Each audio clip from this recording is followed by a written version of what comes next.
So let me frame it a little bit for you. It's an interesting challenge, right? And I think Paul often speaks to it beautifully around how do we actually wake up to the fact of an apocalyptic reality for humanity at a level where we can face it effectively. So the things that have been on our mind.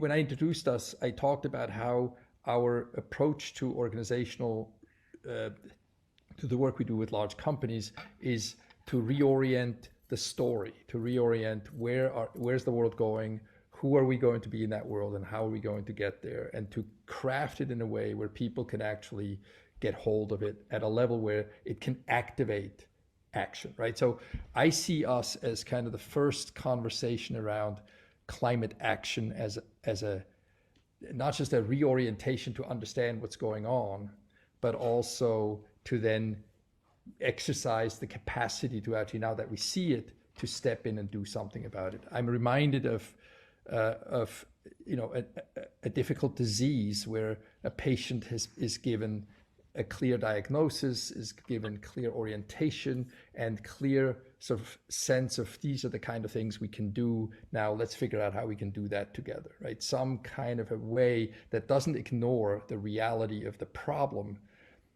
It doesn't just look away, does not go for some kind of false optimism, but is more akin to what we expect from first responders or from, David and Lisa and I have been talking about that a little bit, David and I in particular, around, sort of the warrior mindset, right? If you are naturally inclined as a human in the face of apocalyptic realities to look the other way or deny it, that's not going to work for us. That's not climate action. Climate action is going to come from people having the capacity to look it straight in the eye and do what needs doing, do what needs to be done in order to actually succeed in making the necessary impact at the scale and at the speed that is required.